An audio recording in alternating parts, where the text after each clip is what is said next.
IMF کی جو نئی کرپشن ڈائگنوسٹک رپورٹ سامنے آئی ہے جس میں پاکستان کی معاشی بدحالی کا ذمہ دار جو ہے وہ کرپشن کو ٹھہرایا گیا ہے، اس کے حوالے سے آپ کیا کہیں گے؟ اور جو اقدامات حکومت اٹھا رہی ہے آپ کے خیال میں یہ کافی ہیں اس کو ختم کرنے کے لیے؟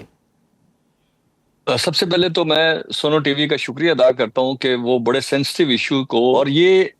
ذہن میں رکھیں کہ یہ آج رپورٹ اس طرح کی نہیں آئی، یہ مسلسل کئی سالوں سے پبلک میں ہم لوگ بھی کہتے ہیں کہ پاکستان کی اکانومی میں، پاکستان کی اپ لفٹنگ میں، یعنی اکنامک اپ لفٹنگ میں اور کیپیسٹی بلڈنگ میں، پاورٹی سے جو نیچے گرے ہوئے لوگ ہیں ان کو اٹھانے کے لیے یہ نظام کوئی کام نہیں کر رہا، اور اگر کر رہا ہے تو تھوڑا بہت اگر کر رہا ہے تو اس سے زیادہ ہماری پاپولیشن ہونے کی وجہ سے وہ نیچے کی طرف جا رہا ہے۔ تو آپ کو پتہ ہے کہ پاورٹی سے بلو جو ہیں وہ کتنے لوگ ہیں، اور ان کو کیسے ہم نے واپس سوسائٹی میں ایکٹیو کرنا ہے، کارآمد کرنا ہے۔ تو جو IMF نے رپورٹ دی ہے اس میں 3-4 بڑے پوائنٹس ہیں۔ ایک تو یہ ہے کہ پاکستان میں جو پوٹینشیل ہے وہ 6.5 تک GDP میں جانے کا ہے، لیکن اس میں انہوں نے اس کو تقسیم کیے 3 شعبوں میں۔ ایک انہوں نے یہ کہا ہے کہ جو آپ کا ٹیکس کا نظام ہے وہ اس قابل نہیں ہے کہ لوگ اپنے آپ آئیں اور انویسٹمنٹ کریں اور پھر اس سے وہ پروفٹ کمائیں اور اس پروفٹ کے نتیجے میں فردر انویسٹمنٹ کریں یا اس کے نتیجے میں ٹیکنالوجی لے کے آئیں۔ جب آپ کی پروفیبلٹی نہیں ہوگی کمپنیز کی تو وہ سروائیو نہیں کر سکتی۔ انفارچونیٹلی ہمارا ٹیکس کا جو سسٹم ہے وہ ہم کئی سالوں سے آپ کے فورم پہ بھی کہتے ہیں، اور thank you very much for your cooperation, کہ پاکستان میں ایڈوانس ٹیکس کی وجہ سے کسی ایک دکان کے اندر جو را مٹیریل پڑا ہوا ہے، جو فنش گڈس پڑی ہے، جو ابھی سیل ہونی ہے، نہیں ہونی ہے، ضائع ہو جانی ہے، اس کے اوپر گورنمنٹ نے اپنا tax, sale tax, income tax دونوں وصول کر لیے ہوئے جی۔ اور جب وہ وصول کر لیتے ہیں وداؤٹ اینی اکنامک پالیسی جو ورکیبل ہو، وداؤٹ اینی پالیسی جو فائنینشیل جو ورکیبل ہو، اس کے بغیر پالیسی اڈاپٹ کر کے وہ کہتے ہیں جی ٹیکس ٹو GDP آپ یہ دے دیں، اور ٹیکس ٹو GDP میں بھی وہ کیا کرتے ہیں کہ بہت ساری کمپنیز کو ایگزیمپشن دے دیتے ہیں، SROs دے دیتے ہیں، SEZ دے دیتے ہیں، لیکن جب نیٹ کیلکولیٹ کرتے ہیں تو وہ اس میں آ جاتی ہیں۔ نمبر 3 یہ ہے سر کہ آپ کے ہاں امپورٹڈ گڈس کا بہت بڑا عمل دخل اس لیے ہے کہ ہماری لوکل پروڈکشن پہ لوگوں نے انویسٹمنٹ نہیں کی، لانگ ٹرم انویسٹمنٹ کے لیے لوگ پریپیئر نہیں ہے۔ اگر انہوں نے پیسہ انویسٹ بھی کیا تو وہ پراپرٹی میں کر دیا، وچ از ویری گڈ کہ آپ کہیں نہ کہیں تو انویسٹ کر رہے ہیں، لیکن جو انڈسٹری میں آنا تھا، جس کی وجہ سے لوگوں کو روزگار ملنا تھا اور 6 کروڑ کے قریب ہمیں جاب چاہیے تھے، اس کے اوپر کوئی کام نہ ہو سکا۔ پھر آ جاتے ہیں اختیارات کے اوپر۔ اس میں کوئی شک نہیں ہے کہ پاکستان میں سواب دیدی اختیارات ہونے کی وجہ سے یہ نیچے تک کی سطح پہ ایک سپروائزر کے طور پہ بھی وہ اپنی ڈسکریشن استعمال کرتا ہے، اور پاکستان میں کوئی ایک ادارہ ایسا نہیں ہے جو آپ کو ایز اے انڈسٹریلسٹ فیسیلیٹیٹ کرتا ہو۔ مثال کے طور پہ میں آپ کے سامنے بیٹھا ہوں، ہو سکتا ہے کہ میرے چشمہ ٹیڑھا ہو سکتا ہے کہ مجھے صحیح طرح نظر نہ آیا ہو سکتا ہے میری بات آپ کو سمجھ نہ آئی ہو یا مجھے آپ کی سمجھ نہ آئی، تو ہم آپس میں کنورسیشن کرتے ہیں نا۔ تو گورنمنٹ کے ڈپارٹمنٹ آپ سے کنورسیشن نہیں کرتے، انفورسمنٹ کرتے ہیں۔ منظور صاحب، یہ بہت اہم پوائنٹ آپ نے اٹھایا ہے کہ اختیارات کا غلط اور بیجا استعمال کیا جاتا ہے، لیکن اس سے پہلے میں کچھ ٹیکس کے حوالے سے بات کرنا چاہوں گا۔ جیسا کہ آپ نے ذکر کیا، ہمارا جو ٹیکس نظام ہے وہ بہت زیادہ کمپلیکیٹڈ ہے۔ یہ خود جو حکومتی وزراء ہیں وہ مانتے ہیں کہ جو تنخواہ دار طبقہ ہے وہ سب سے زیادہ ٹیکس دیتا ہے، حالانکہ تاجروں کو ٹیکس نیٹ میں لانے کے لیے اقدامات کیے جاتے ہیں لیکن اس طرح سے وہ کارگر ثابت نہیں ہو پاتے۔ تو یہ کمپلیکیشنز آپ کے خیال میں راہ میں رکاوٹ بنتی ہیں یا کوئی اور وجہ ہے؟ یار پہلے تو میں آپ کی ایک بات کو کلیئر کروں کہ ٹیکس کے جو آپ سیلری ٹیکس کہتے ہیں وہ سیلری میں بھی لیتا ہوں، میری کمپنی مجھے سیلری دیتی ہے جی ٹھیک ہے۔ تو جو انڈسٹریلسٹ ہے، جو بزنس مین ہے، جب وہ اپنی کمپنی سے کوئی چیز وڈرا کرتا ہے اور سیلری ڈرا کرتا ہے تو اس کے اوپر وہ ٹیکس کٹواتا ہے۔ یہ صرف گورنمنٹ ملازمین یا جو نجی شعبے کے ملازمین ہیں ان کے اوپر نہیں ہے، ایک بات۔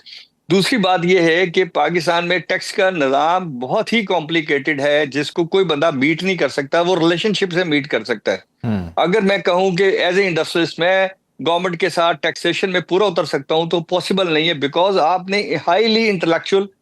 ہائیلی پروفیشنل، ہائیلی اسمارٹنس کے اوپر ٹیکس بیس کیا ہوا ہے، جبکہ یہ ایک کامن مین کا ہے کہ وہ کیسے اپنی ٹیکس ریٹرن فائل کرے اور اپنے ملک کو کنٹریبیوٹ کرے. اب آپ مجھے بتائیں کہ جب آپ نے میری کوئی ایکٹیویٹی ہونے سے پہلے, میری امپورٹ شروع ہونے سے پہلے, میری امپورٹ آنے کے اوپر آپ نے پورٹ کے اوپر ٹیکس لے لیا, وہ 3 مہینے کے بعد پروڈکشن میں جانا ہے, 4 مہینے کے بعد اس نے بازار میں آنا ہے, یا 3 مہینے کے بعد بازار میں آنا ہے, پھر بازار میں وہ سیل ہونا ہے نہیں ہونا, لیکن آپ نے اس کے اوپر انکم ٹیکس بھی اسیس کر کے لے لیا, اس کے اوپر سیل ٹیکس بھی اسیس کر کے لے لیا. اب اس کا نقصان یہ ہوتا ہے کہ جب ایف بی آر کے پاس کوئی اتھارٹی نہیں ہے کہ وہ آپ سے قرض لے سکے, تو وہ قرض لینے کی بجائے ایڈوانس ٹیکس لیتا چلا جاتا ہے, اور اس کو کہتا ہے بعد میں آپ ایڈجسٹ کر لیجئے گا. اب جب وہ بعد میں ایڈجسٹ کرتا ہے تو اس کے اوپر آپ اس کا آڈر نکال دیتے ہیں کہ پچھلے سال ہم نے یہ پروڈکشن میں شو کر دیا تھا اکنامک ڈویژن نے, اور پھر آپ نے فائنانس ڈویژن نے اس پیسے کو ایڈجسٹ کر لیا تھا کہ یہ ہماری اس سال کی کمائی ہے, جبکہ یہ ایکچولی کمائی نہیں تھی. تو ٹیکنیکلی پاکستان کی ضرورت ہے یہ ہے کہ پاکستان کے جو ماہرین ہیں وہ اپنا قبلہ درست کریں,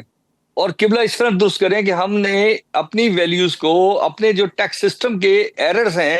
وہ کیا لوگ بے ایمان ہیں یا ایماندار ہیں, ٹیکس سسٹم کے ایررز کو ٹریس کرنا ہے اور انہیں ٹھیک کرنا ہے. سر یہاں پر ایک اور بہت اہم چیز میں جاننا چاہوں گا. اب اختیارات کے غلط استعمال کی آپ بات کر رہے تھے. ہمارے یہاں پر ایک طبقہ ہے جو کہ اشرافیہ کہلاتا ہے, وہ شاید کسی کی گرفت میں نہیں آتا, اگر آ بھی جائے تو کلین چٹ مل جاتی ہے. باقی ممالک میں, ترقی یافتہ ممالک میں اگر دیکھیں تو جو لوگ سیاست کر رہے ہیں یا حکومت کر رہے ہیں وہ اپنے بزنس سے کنارہ کش ہو جاتے ہیں, لیکن یہاں پر کانفلکٹ آف انٹرسٹ برقرار رہتا ہے. کیا یہی وجہ ہے کہ اختیارات کے غلط استعمال کا سیدھا اثر جو ہے وہ عام عوام پر پڑتا ہے؟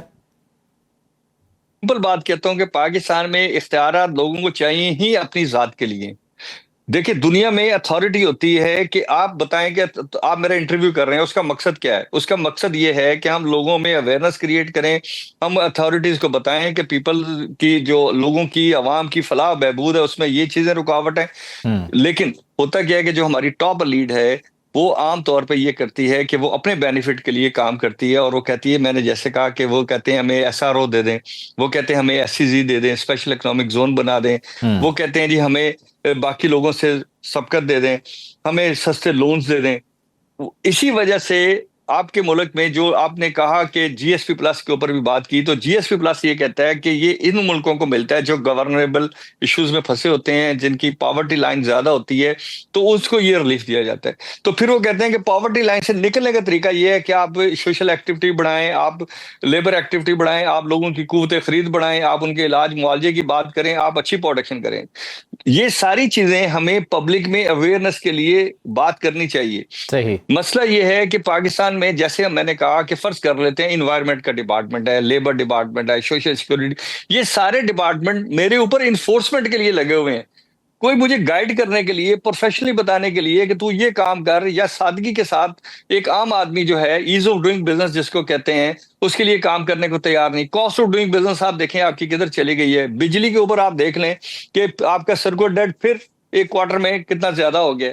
اس کی بنیادی وجہ یہ ہے کہ ٹرسٹ کا ڈیفیسٹ ہے گورنمنٹ کے ساتھ. لوگ یہ سمجھتے ہیں کہ پاکستان میں لانگ ٹرم انویسٹمنٹ نہیں کرنی چاہیے, اعتماد نہیں ہے. سر وقت میرے پاس کم ہے, مجھے ذرا کوئکلی یہ بتائیے گا کہ اگر اصلاحات مؤثر طریقے سے نافذ ہو جائیں, آئی ایم ایف کا یہ کہنا ہے, تو جی ڈی پی 6.5% تک جا سکتا ہے. اس کے لیے کون کون سے ایسے شعبے ہیں جہاں پر کام کرنے کی ضرورت ہے, توجہ دینے کی ضرورت ہے؟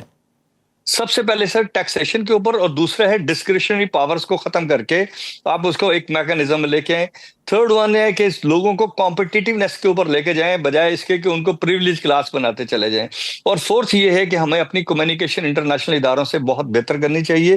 As a business man, as a industrialist, as a professionals. ٹھیک ہے. اور جی ایس پی پلس اسٹیٹس برقرار رکھنے کے لیے فوری طور پر کون سے اقدامات ناگزیر ہیں؟ سر سب سے پہلا یہ ہے کہ آپ ایڈوانس ٹیکس کو ختم کریں, سیل ٹیکس کو ریٹیل پہ لے کے جائیں, اور انکم ٹیکس کو آفٹر دی انکم لیں, اور جو سیلریڈ کلاس ہے اس کے اوپر ٹیکس کا بوجھ اور انڈسٹری کے اوپر ٹیکس کا بوجھ کم کریں, تاکہ لوگوں کی قوت خرید بڑھے. جب قوت خرید بڑھے گی تو آپ کی اکانومی ملٹی پلائڈ ہوگی, میرے پیسے آپ کے پاس جائیں گے, آپ کے پیسے, اس سے گورنمنٹ چھوٹا چھوٹا ٹیکس لے, اور چھوٹا چھوٹا ٹیکس زیادہ لوگوں سے لے گی, اور لوگوں کو ٹیکس نیٹ میں لے کے آئے گی, تو پاکستان میں آپ دیکھیں گے خوشحالی آ جائے گی. ٹھیک ہے, بہت شکریہ آپ کے وقت کا. منظور الحق صاحب ہمارے ساتھ موجود تھے.